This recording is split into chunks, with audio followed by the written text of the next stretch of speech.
Oferecimento Óticas Arco Verde. Você vê e confia. E AGS. Com apenas 3 letras, seu negócio será multiplicado. Programa De Todo o Coração. A Igreja em seu lar. Paz e bem a todos. Estamos iniciando mais um programa De Todo o Coração. Não custa nada lembrar que o programa é feito de coração para você. Mas ele é, antes de tudo, um programa feito de coração para chegar diretamente ao coração de Jesus. Esse é o nosso objetivo.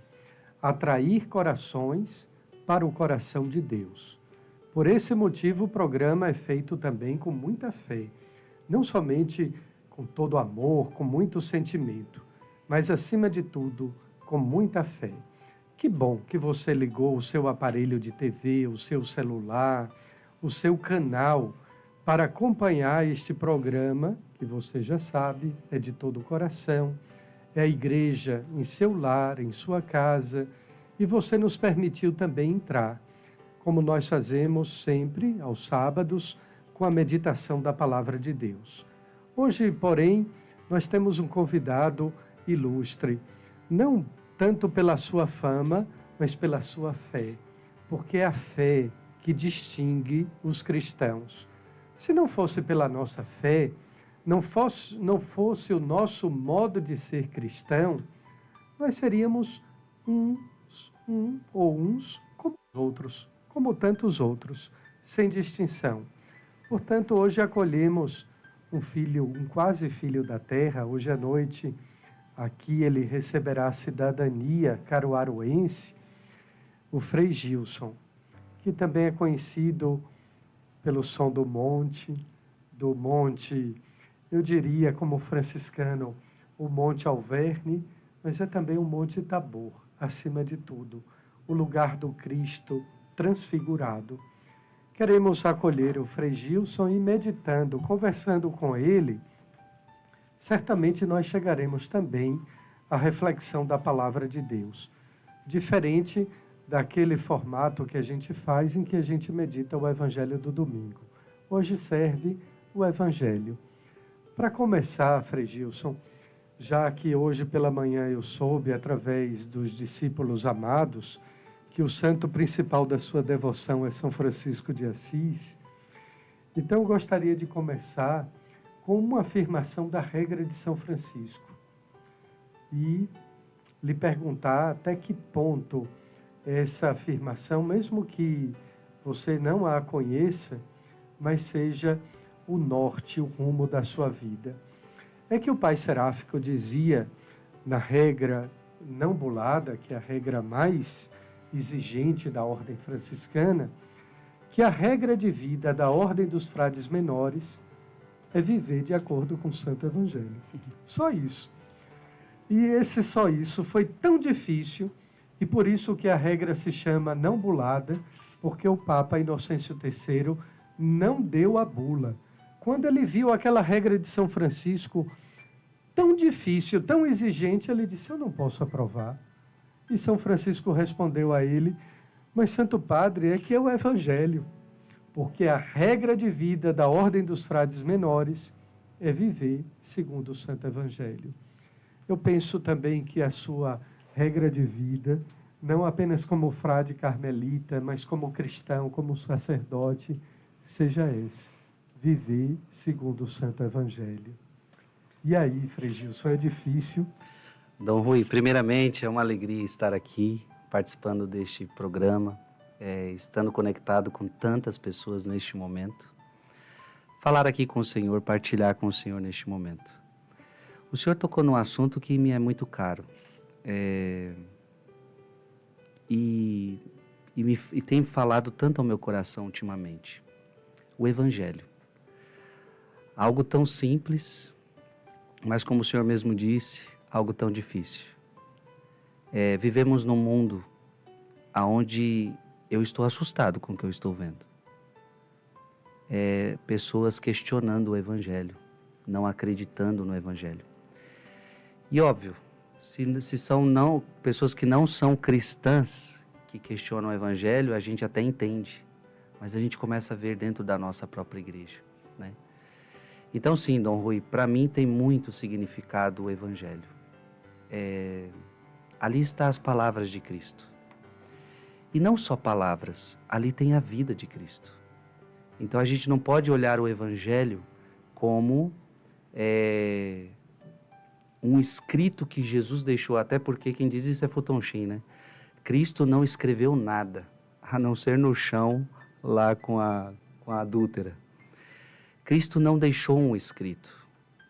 Claro, depois ele inspirou esse escrito através dos apóstolos, mas o Evangelho é mais do que um escrito. O Evangelho é vida. Então, quando a gente lê o Evangelho, a gente começa a entender quem era Jesus, quem era o nosso Senhor. E a gente começa a querer imitá-lo. Então, é isso que me encanta em Francisco. O que me encanta em Francisco é ver um homem que quis se parecer com Cristo. É ver um homem que só quis viver o Evangelho. Ou melhor, viveu tudo. Né? Ele quis entrar no entendimento do Cristo. O que era Cristo? Ele quis viver isso. Olha, eu posso dizer para o senhor que, de fato, isso abrasa meu coração. Olhar como Francisco conquistou isso e como eu devo conquistar isso. Então, mesmo sendo carmelita, de fato, Francisco de Assis é um dos santos que mais me falam ao coração. Justamente por isso. Então, me encanta quando ele lê frases do Evangelho e ele não tenta argumentar em cima. Porque o que eu vejo muito no mundo de hoje é isso, uma argumentação. Ah, mas o Evangelho pede isso, mas os tempos mudaram. Ah, não é bem assim. E tem coisa no Evangelho que é tão clara que não tem argumentação. É aquilo e pronto, acabou. Jesus está falando isso. Não tem margem para muita interpretação. Então, de fato, o Evangelho me cativa.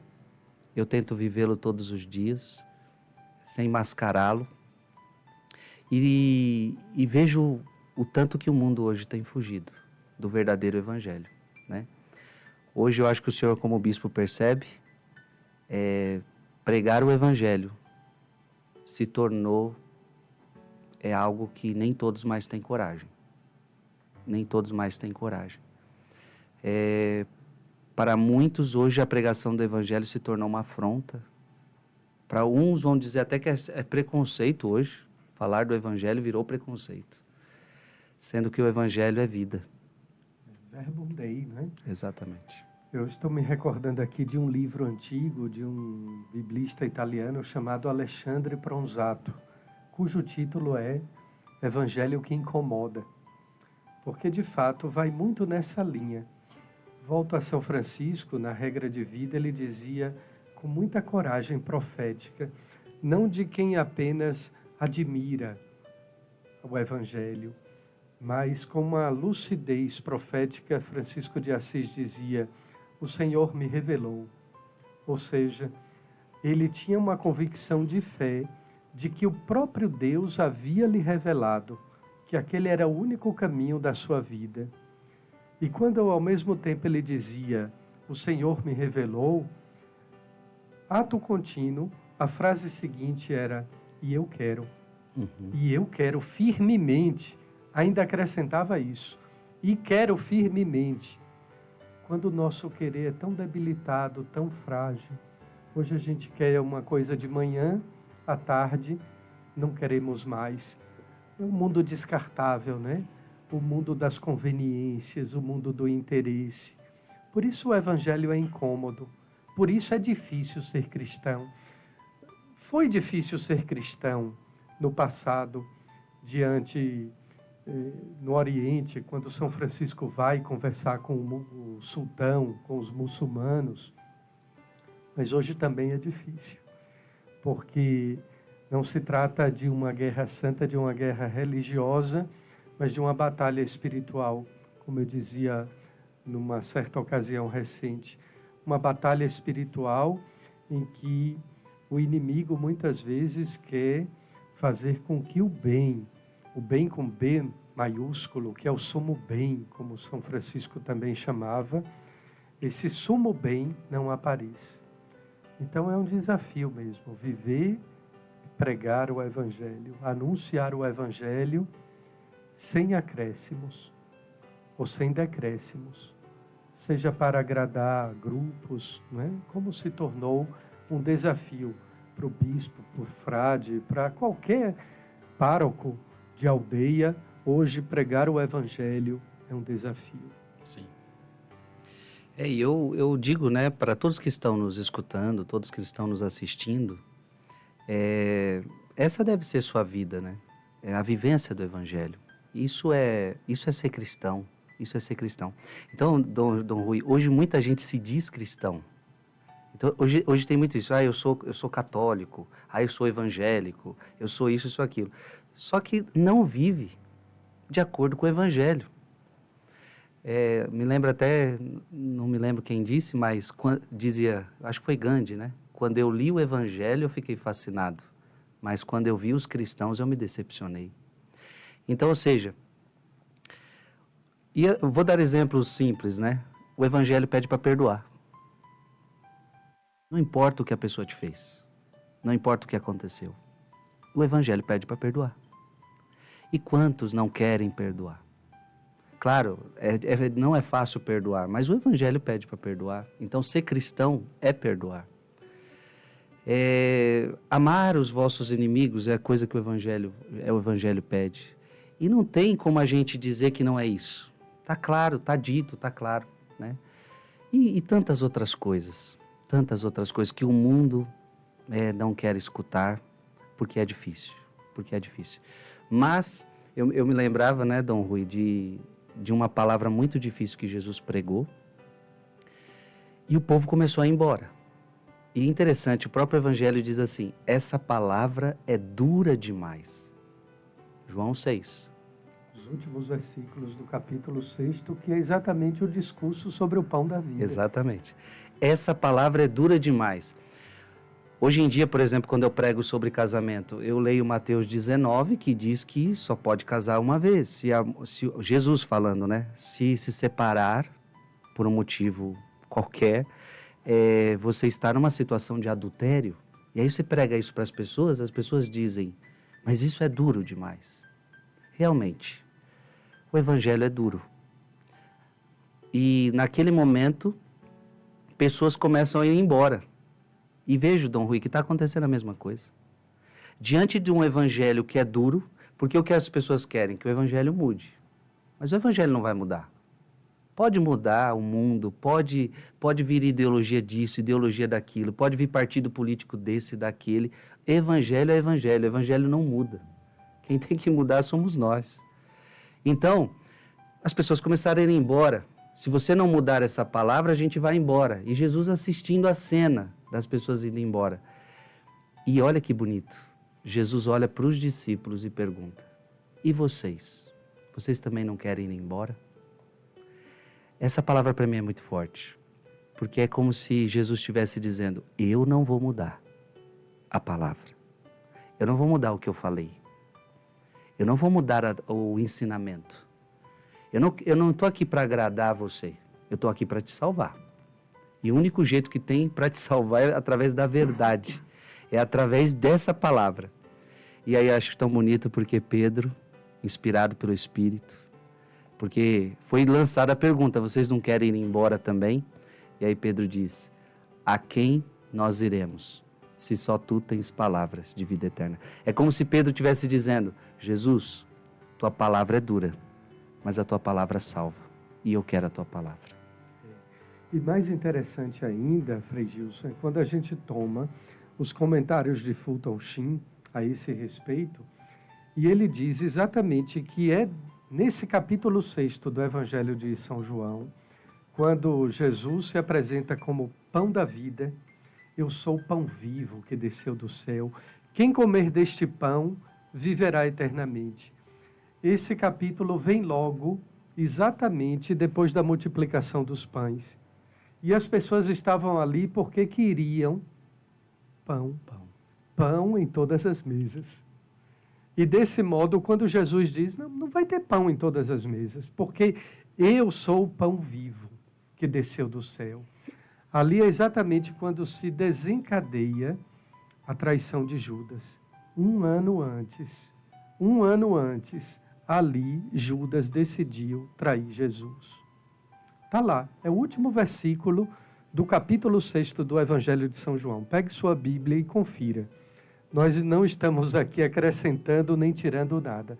Até porque eu escolhi a perspectiva de São Francisco de Assis, e na regra de vida ele diz, sine glosa, isto é, vivamos o Evangelho sem acréscimos, sem tirar nem pôr.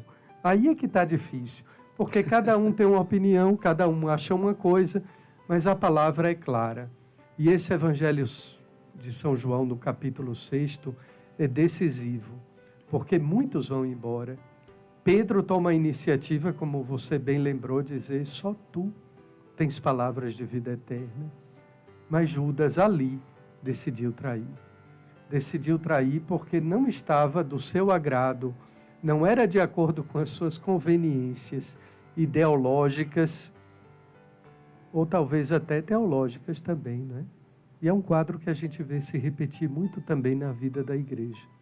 Por isso que a gente não pode perder a nossa fé, é a fé dos apóstolos. Aqui vale a pena lembrar também o capítulo 4 dos Atos dos Apóstolos, que os primeiros cristãos viviam unânimes na oração, na fração do pão e na doutrina dos apóstolos. Quem quiser mudar a doutrina dos apóstolos é apóstata, não é nem herege. Porque um concílio, ele pode mudar muita coisa, mas um concílio nunca vai poder mudar o credo, a profissão de fé. Aquilo que foi estabelecido pelos apóstolos, desde o concílio de Niceia, Constantinopla, Calcedônia. Essa é a doutrina dos apóstolos, essa é a doutrina da igreja. Nenhum concílio, nenhum papa nunca vai poder mudar isso, sob o risco de ser considerado apóstata. Então, esta é a nossa fé.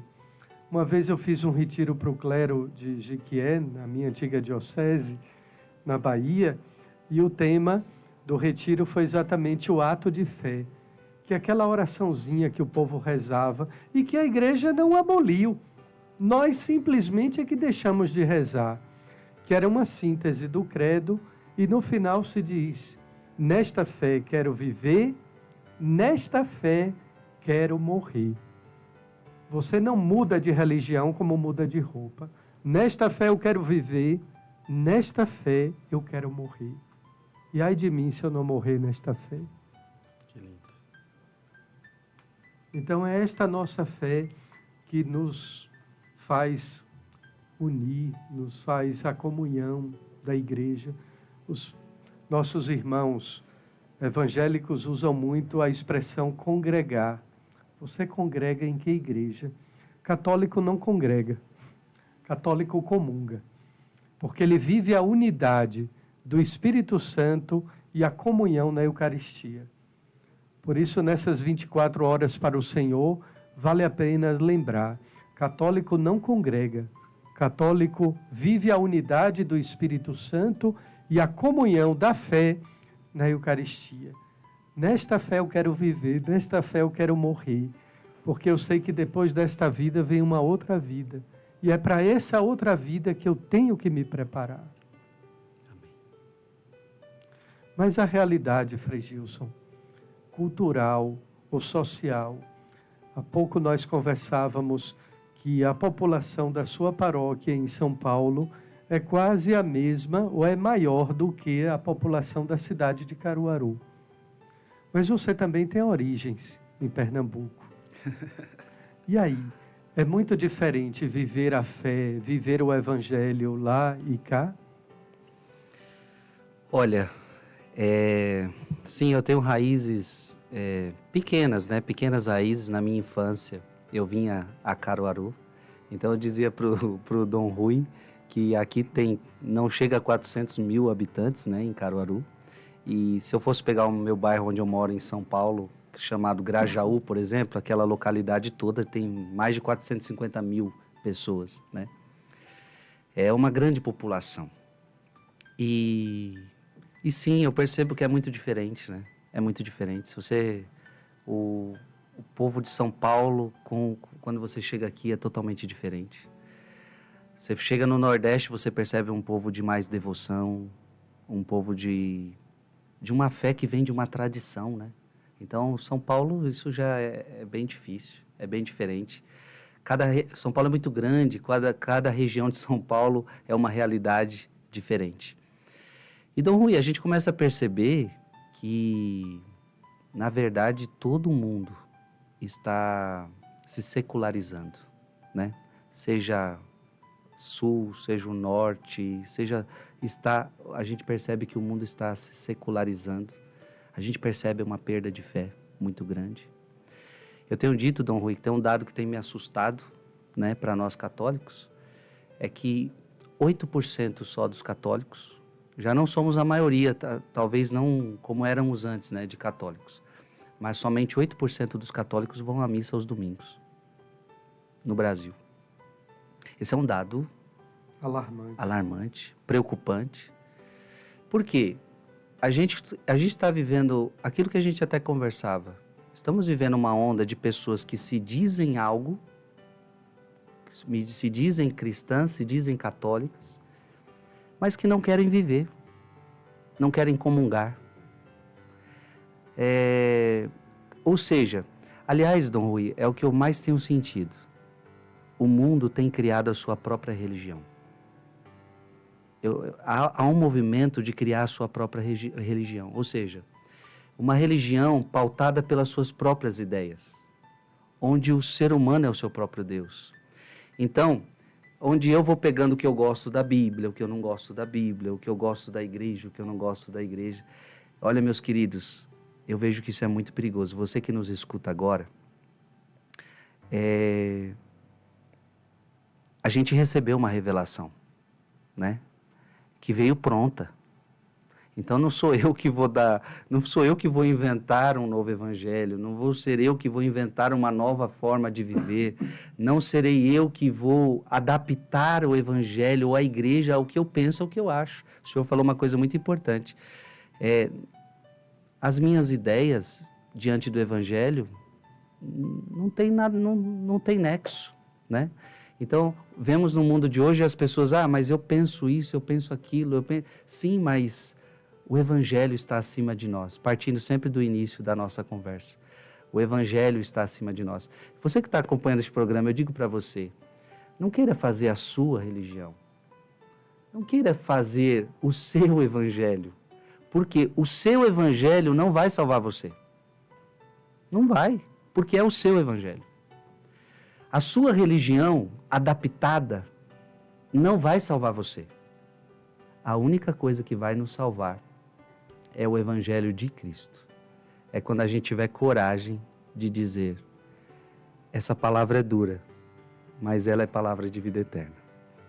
Verbum Dei é a palavra do próprio Deus, o Verbo que se encarnou, que se fez carne, que habita entre nós. O Papa Bento XVI, de saudosa memória, saudosíssima, ele gostava de uma expressão de Romano Guardini, que foi um dos grandes teólogos do Concílio Vaticano II, que dizia, o Verbo se fez carne e continua se fazendo carne na Eucaristia.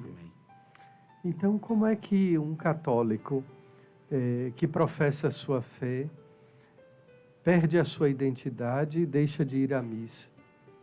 Desses 8% apenas que frequentam a missa dominical. E o pior, cortando o senhor, o pior é que eles não estão indo na missa por quê? Porque estão nos shoppings, porque estão nas praias, porque estão assistindo série em casa, porque estão no churrasquinho com a família. Então, esse que é o pior. É como se trocamos o Deus verdadeiro, trocamos a fé pelo mundo. E com justificativa de que isso é o certo. Porque eu trabalhei a semana inteira e eu tenho que descansar. Eu mereço descansar. Eu mereço ir para o shopping no domingo. Eu mereço uma praia. Eu mereço. Mas veja, é um merecimento em vista de negar sua fé. Então, tem alguma coisa muito errada aí. Faltou a identidade, faltou a essência e faltou a fé. Eu me recordo de um fato de um grupo de casais amigos que saíram de férias e no domingo um deles perguntou ao grupo: vamos procurar uma paróquia, uma igreja para irmos à missa? E a esposa de um outro casal disse: não, mas nós estamos de férias. Parece que essa mentalidade agora é que nós estamos, nós não, lá eles, como se diz lá na Bahia, vivem férias o tempo inteiro de Deus. Agora pensemos, e naquele momento difícil da nossa vida, se Jesus Cristo estivesse de férias e desse as costas ou desse de ombro para nós, o que seria da nossa vida? Porque quando a gente não vai por amor, diz o aforisma popular, a gente vai pela dor.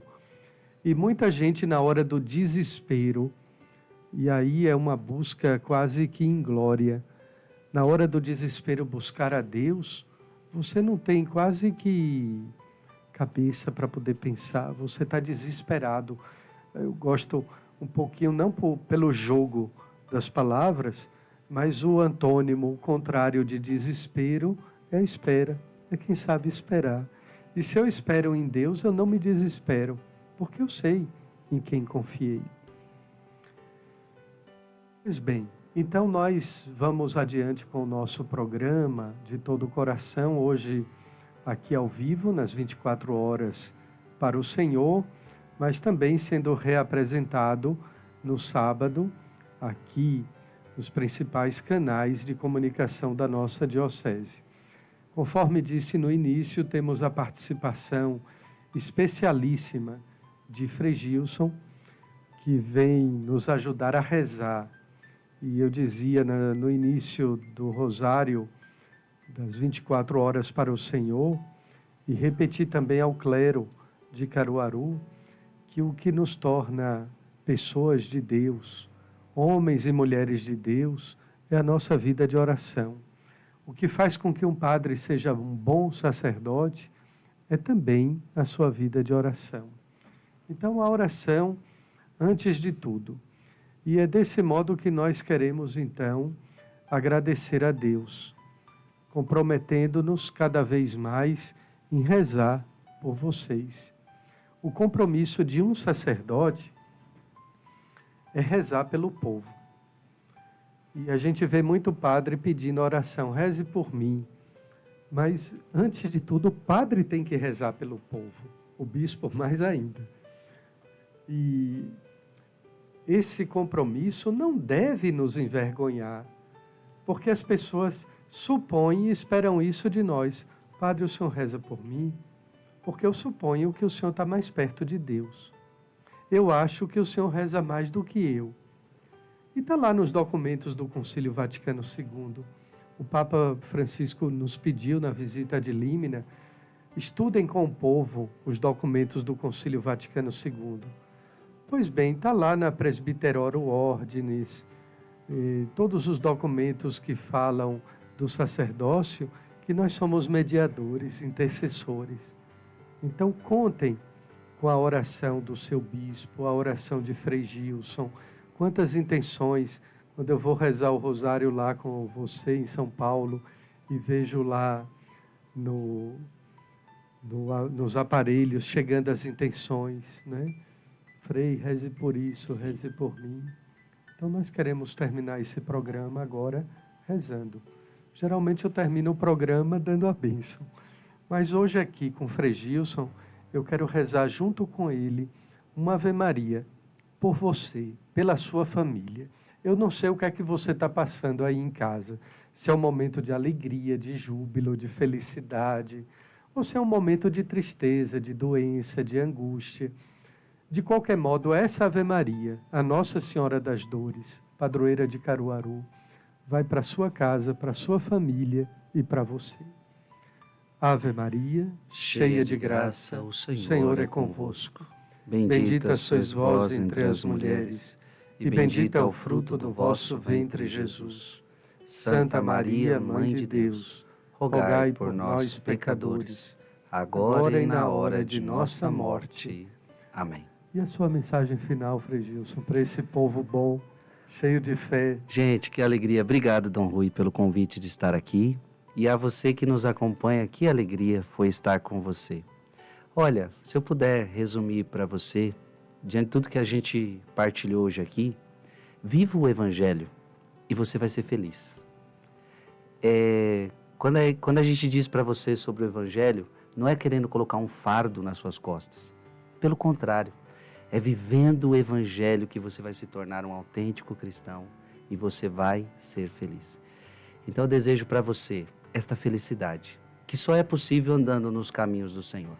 Que Deus te abençoe, que Deus te livre de todo mal, que você nunca se esqueça que você precisa dele para viver, para abençoar tua família, para abençoar os seus caminhos.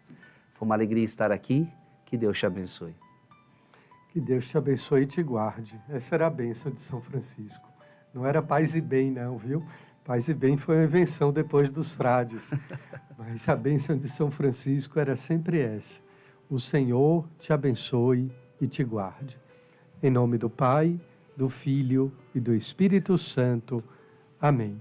Amém. Fique com Deus nesse dia tão bonito das 24 horas para o Senhor e um abençoado final de semana também para você e para toda a sua família. De todo coração.